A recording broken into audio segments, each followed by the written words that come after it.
Hello दोस्तों, आप सभी का स्वागत है आज की वीडियो में। आज की वीडियो में बात करेंगे हम हिंदी व्याकरण के नेक्स्ट टॉपिक जो कि हमारा कारक। और ऐसे बताऊंगा मैं आपको ट्रिक के माध्यम से, बिल्कुल सारी चीजें आपके एकदम क्लियर हो जाएंगी। अगर कोई सा भी क्वेश्चन आएगा तो वहां पर आप एक झटके से उसका आंसर पता कर लोगे। ओके, बिल्कुल ट्रिक से समझाता हुआ चलूंगा मैं आपको। पहले मैं उसका शाब्दिक अर्थ बताऊंगा और ट्रिक के हिसाब से बताऊंगा कि किस प्रकार से सॉल्व कर सकते हो। और आखिरी में मैंने कुछ क्वेश्चन ऐड कर रखे हैं ताकि आपको पता चल सके कि किस प्रकार के क्वेश्चन पूछे जा चुके हैं पेपर में। तो टॉपिक लिख लीजिए, क्या है हमारा टॉपिक? कारक। अब ये कारक किसको कहते हैं? तो सरल शाब्दिक शब्द में कहा जाए तो संज्ञा या स्वरनाम का क्रिया के साथ संबंध बताने वाले शब्द कारक कहलाते हैं। यानी कि चाहे वो संज्ञा हो चाहे वो स्वरनाम हो। अब संज्ञा किसे कहते हैं? तो मैंने आपको जब संज्ञा पढ़ाऊंगा तो अब अच्छे तरीके से एक्सप्लेन करूंगा, लेकिन अभी इतना समझ लीजिए कि किसी भी वस्तु स्थान के नाम को क्या कहा जाता है? और संज्ञा। और संज्ञा के स्थान पर किसी और चीज का इस्तेमाल किया जाता है तो उसको क्या कहा जाता है? स्वरनाम। तो संज्ञा या स्वरनाम का क्रिया के साथ जब संबंध बताने वाला कोई शब्द होता है तो उसको क्या कहा जाता है? कारक कहा जाता है। आप तक कोई परिभाषा नहीं पूछी है, लेकिन ये पूछा जा सकता है कि कारक के कितने भेद होते हैं। तो ध्यान रखिएगा, कारक के टोटल आपके 8 भेद होते हैं। कौन कौन सा? तो टेबल आपके सामने मैंने पूरी रख रखी है, और जोन से आपके सामने देखो, एक तरफ मैंने लिख रखे हैं कारक और दूसरी तरफ लिख रखे हैं उसके विभक्ति। तो ध्यान रखिएगा, ये 8 कारक के जोन जोन से विभक्ति होते हैं, तो डायरेक्टली आपके क्वेश्चंस भी वहां से पूछ लिए जाते हैं। अब इसको ध्यान कैसे रखना है, तो मेरे साथ पीछे पीछे 2 बार बोलिएगा। पहले एक बार पढ़ लेते हैं क्या होता है। तो देखिए, एक तरफ है कर्ता यानी कि कारक और दूसरी तरफ उसके आपके विभक्ति। तो कर्ता का विभक्ति क्या होगा? ने।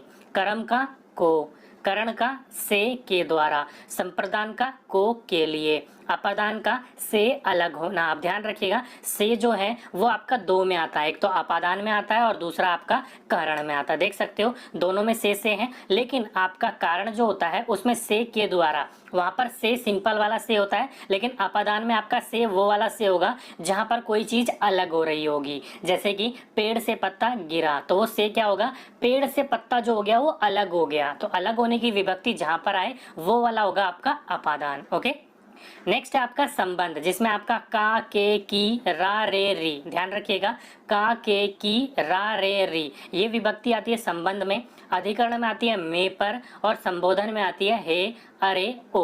ओके, तो ये तो हो गया आपकी विभक्ति। अब इसको ध्यान में कैसा रखा जाए, तो मेरे पीछे 2 बार बोलिए, 3 बार बोलिए, 4 बार बोलिए लगातार कि कर्ता ने कर्म को करण से के द्वारा, संपादन को के लिए अपादान से अलग होना, संबोधन का के की रा रे री, अधिकरण में पर, संबोधन ए अरे ओ। ओके, तो 3-4 बार इसको रिपीट करिए। कर्ता ने कर्म को करण से के द्वारा, संपादन को के लिए अपादान से अलग होना, संबंध का के की रे रा री, अधिकरण में पर, संबंध हे अरे ओ। 10 बार बोलोगे आप इसको, सारी तरीके से आपको रट जाएगा। जोन सा चिन्ह जिसके सामने होगा ना वही आपको याद होगा। जैसे कि आप बोल सकते हो कि कर्ता ने कर्म को करण से के द्वारा, संपादन का को के लिए, अपादान से अलग होना, संबोधन का के की रा रे री, अधिकरण में पर, संबोधन हे अरे ओ। तो देख सकते हो कैसे मेरे मुंह पर रटा हुआ है। क्यों? क्योंकि उसको आप 10 बार बोलोगे ना तो आपको सारा का सारा टेबल याद हो जाएगा। यहाँ से क्वेश्चन पूछे जा चुके हैं टेबल में, इसलिए आपको दिखवा रहा हूँ, इसलिए चिन्ह बता रहा हूँ, क्योंकि क्वेश्चन आपके यहाँ से पूछे जा सकते हैं कि कर्ता का विभक्ति चिन्ह बताइए। तो कर्ता का विभक्ति चिन्ह क्या है? ने है। ओके, इसलिए क्वेश्चन पूछा जा चुका है, तो ध्यान रखिएगा इन टेबलों को। चलिए, अब इन 8 को एक एक करके पढ़ने की कोशिश करते हैं, समझने की कोशिश करते हैं आखिर ये है क्या और उसके पीछे ट्रिक क्या है वो भी मैं आपको बताता हुआ चलूंगा। तो पहला हो गया आपका कर्ता कारक। अब ये क्या होता है? तो ध्यान रखिएगा, कर्ता अर्थात करने वाला, यानी कि जो भी आपका कर्ता होगा ना वो क्या होगा? करने वाला होगा। जैसे कि राम ने, अब यहाँ पर राम क्या है? करता है, वो क्या कर रहा है? कोई क्रिया कर रहा हो, चाहे वो खाना खा रहा हो, खेल रहा हो, किताब पढ़ रहा हो, क्रिया करने वाला जो होता है वो कर्ता कहलाता है। तो यहाँ पर क्या हो गया? कर्ता मतलब करने वाला, यानी कि राम। आप सरल शब्द में बोल सकते हो कि वाक्य में क्रिया काम को करने वाला कर्ता कारक कहलाता है।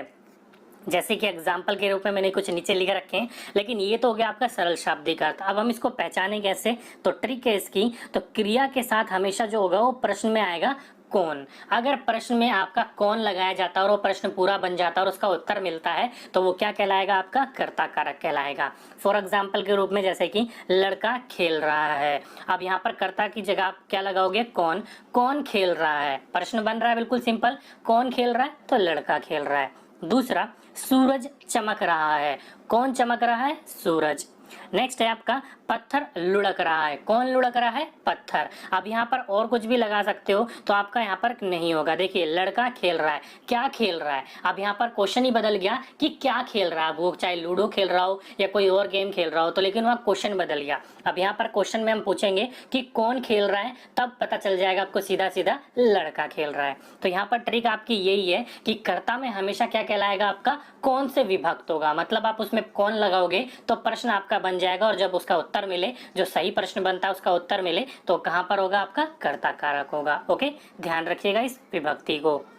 नेक्स्ट है आपका कर्म कारक। अब इसका सरल शाब्दिक अर्थ में कहा जाए तो व्यक्ति की क्रिया का फल जिस संज्ञा पर पड़ता है उसे कर्म कारक कहते हैं। यानी कि जब व्यक्ति जो क्रिया करेगा उसका जो फल संज्ञा पे पड़ता है, यानी कि करने वाले पे पड़ता है, वो क्या कहलाता है? आपका कर्म कारक कहलाता है। अब इसकी ट्रिक क्या है तो ध्यान रखिएगा, यहाँ पर हमेशा क्या का प्रश्न ढूंढोगे तो आपको क्या का प्रश्न मिल जाएगा। और मेन बात यहाँ पर ये भी है, ध्यान रखिएगा, यहाँ पर आपका कर्ता भी होता है और यहाँ पर आपका कर्म भी होता है। तो जब भी आपके ऑप्शन में कर्ता और कर्म दोनों ऑप्शन हो तो वहां पर हमेशा कर्ता सही माना जाएगा। ओके, कर्ता में कभी भी कर्म नहीं होता, लेकिन कर्म में कर्ता भी होता है और कर्म भी होता है। जैसे कि आपका मनोज समाचार पढ़ता है, तो यहाँ पर देखो कौन का भी आंसर मिलेगा और क्या का भी आंसर मिलेगा। इसलिए जब भी आपका कर्म कारक होगा वहां पर कर्ता कारक ऑप्शन में नहीं देने को मिलेगा आपका। ओके, तो मनोज समाचार पढ़ता है, तो मनोज क्या पढ़ रहा है? समाचार। मनोज क्या पढ़ता है? समाचार पढ़ता है। दूसरा, मनीष ने मनोज को पुस्तक दी। मनीष ने मनोज को क्या दिया? मतलब पुस्तक दी। नेक्स्ट है गोविंद क्रिकेट खेल रहा है। गोविंद क्या खेल रहा है? क्रिकेट खेल रहा है। तो जब भी आप क्या लगाकर विभक्ति करोगे तो आपको उत्तर उसका मिल जाएगा। जब मिल जाएगा तो समझ लीजिएगा क्या है? कर्म कारक है। नेक्स्ट है आपका करण कारक। अब करण कारक का अर्थ क्या होता है तो करण का अर्थ होता है आपका साधन, यानी कि कोई काम आप खुद ना करके किसी साधन के इस्तेमाल करके आप उस काम को करोगे तो वो क्या कहलाएगा? करण कारक कहलाएगा। शाब्दिक अर्थ में अर्थात जिस साधन द्वारा क्रिया की जाती है उसे क्या कहा जाता है? करण कारक कहा जाता है। अब यहाँ पर विभक्ति यानी कि ट्रिक क्या है तो जब भी आपको कैसे या किससे करने पर प्रश्न का जवाब मिले तो समझ लीजिएगा वो क्या कहलाएगा? आपका करण कारक कहलाएगा। शाब्दिक यानी कि एग्जाम्पल के रूप में देखिए कि मैं साइकिल से बाजार गया। मैं कैसे, यानी कि ध्यान रखिएगा किस से बाजार गया। ऑप्शन देखिए, क्वेश्चन लगा के देखिए कैसे या किस से, कुछ भी लगा के देखो, आंसर मिले तो समझ लीजिएगा। मैं साइकिल से बाजार गया, मैं किस से बाजार गया? तो साइकिल से। नेक्स्ट है आजकल ईमेल के द्वारा भी समाचार भेजे जाते हैं। आजकल किसके द्वारा समाचार भेजे जाते हैं? तो किसके द्वारा भेज रहे हैं? आपके ईमेल के द्वारा। नेक्स्ट है उसने किताब नौकर के द्वारा भिजवाई। तो उसने किताब किसके द्वारा भिजवाई? नौकर के द्वारा। तो यहाँ पर देख लो, कोई भी आप काम कर रहे हो उसमें साधन का इस्तेमाल किया जा रहा है, चाहे वो आपका साइकिल साधन हो या फिर ईमेल साधन हो या फिर नौकर साधन हो। हमेशा कोई काम क्या करवाता है? वो साधन की मदद से करवाता है। तो क्या कहलाएगा? करण कारक कहलाएगा। अगर आपको साधन ढूंढना नहीं आता है तो कैसे और किससे प्रश्न लगा के देखिए, निकल के आएगा तो करण कारक कहलाएगा। ओके, नेक्स्ट है आपका संप्रदान कारक। वाक्य का कर्ता जिसके लिए कुछ काम करता है या जिसे कुछ देता है उसे संप्रदान कारक कहते हैं। तो यहाँ पर क्या होगा? या तो उसके लिए काम करेगा या उसे कुछ देगा, वो क्या कहलाएगा? संप्रदान कारक कहलाएगा। कैसे पहचानेंगे? ट्रिक के माध्यम से। तो जब भी आप प्रश्न करोगे किसके लिए या किसको, तब आपको उसका आंसर मिलेगा तो समझ लीजिएगा क्या है? संप्रदान कारक है। कैसे? किसके लिए और किसको। देखिए क्वेश्चन एग्जांपल से समझाता हूँ आपको। जैसे कि पहला, मोहन ने चौहान को अपनी पुस्तक दे दी। मोहन ने किसको अपनी पुस्तक दे दी? चौहान को। ऑप्शन मिल रहा है। नेक्स्ट है वह इलाज के लिए दिल्ली आ रहा है। वह किसके लिए दिल्ली आ रहा है? इलाज के लिए। नेक्स्ट है वह पढ़ने हेतु कॉलेज गया। वह किसके लिए हेतु कॉलेज गया? पढ़ने हेतु। तो यहाँ पर आपको किसके लिए या किसको जोड़कर देखोगे तो वहां पर आपको उत्तर मिले तो क्या कहलाएगा? आपका संप्रदान कारक कहलाएगा। नेक्स्ट है आपका अपादान कारक। अब अपादान कारक में क्या होता है तो वाक्य में संज्ञा स्वरनाम के जिस रूप से अलग होने या तुलना करने का भाव प्रकट हो उसे अपादान कारक कहते हैं। यानी कि आपका वाक्य जो होगा संज्ञा या स्वरनाम जिस रूप में आपको उसको अलग करोगे या तुलना करोगे तो जब भी कोई भाव प्रकट करेगा वो क्या कहलाएगा?